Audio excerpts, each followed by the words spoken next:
Troisième course de la Coupe de France à XGTI, ils étaient 40 pilotes au départ de l'épreuve de Dijon. C'est Jean-Marie Clairet, voiture numéro 3, qui est en tête de la coupe après une victoire à Manicourt et une deuxième place à Nogaro. Pour lui, Dijon a été dès le départ une épreuve plutôt mouvementée.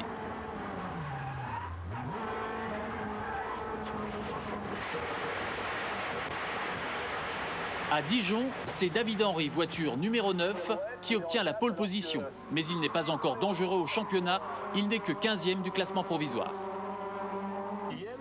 Deuxième des essais, Arnaud Dupré est 3e du classement provisoire. Le numéro 7 sera surveillé de très près. Traditionnellement, Dijon est une piste plutôt glissante pour les petites voitures. Les essais de la Coupe AX ont donné un beau spectacle.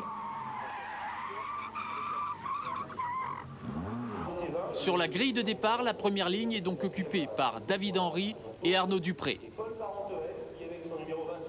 Plus loin derrière, Jean-Marie Clairet est notre caméraman à l'intérieur de la course.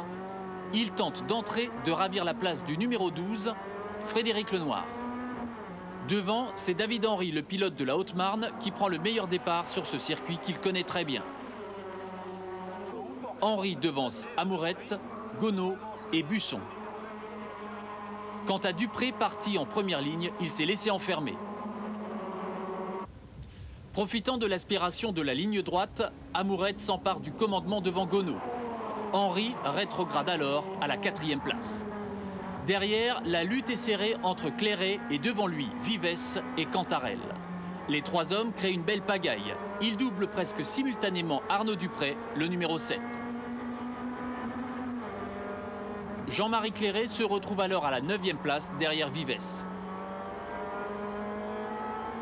En tête, cette fois, c'est Gonneau qui mène, mais Henry fait un retour express et reprend le commandement. Mais pas pour longtemps. La bagarre dans le peloton de tête est superbe.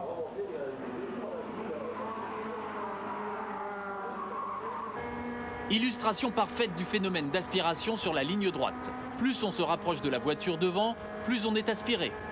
Il suffit ensuite de déboîter au dernier moment. C'est ainsi que Clairet passe Lenoir et se rapproche du peloton de tête. Il est 5e.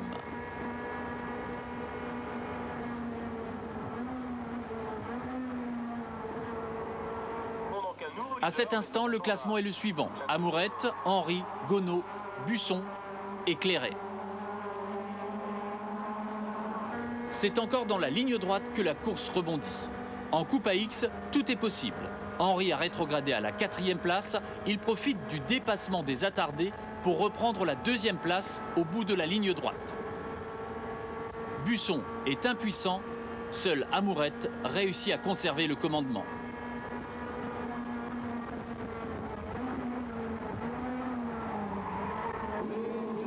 Le chassé-croisé est palpitant et la course se joue dans les toutes dernières minutes. Amourette, pointé 5e à l'avant-dernier tour, remporte la course devant un beau paquet de furieux. Je connais le principe de Dijon, c'est-à-dire qu'il faut être 2e à l'entrée de ligne droite dans le dernier tour. Ce que j'ai fait, je pouvais doubler David Henry un demi-tour avant la fin, mais je suis volontairement resté derrière, en fermant les portes pour pas que les autres passent. J'ai profité de son inspiration en bas et puis ça suffit pour gagner. Pour Ludovic Busson, 2e, c'est le premier podium après seulement une saison en Coupe AX. Alors messieurs, vers le podium. On l'attendait depuis longtemps. C'est vrai qu'à Nogaro, j'avais fini 4e avec c'était mon meilleur résultat, mais avec une légère déception parce que je sentais que je pouvais faire mieux. Et là aujourd'hui, on concrétise. C'est dommage que j'ai eu la vitre cassée au premier virage, ce qui me ralentissait excessivement dans les lignes droites. Je pense que j'aurais pu faire un peu mieux, mais bon, c'est vrai qu'avec le jeu des aspirations, on ne sait jamais très bien. Le premier se retrouve 4e. Là, j'aurais presque pu briguer la victoire. En fait, j'ai pas eu le choix. J'ai dû pousser un petit peu Marc Amourette sur la ligne, sinon je passais pas.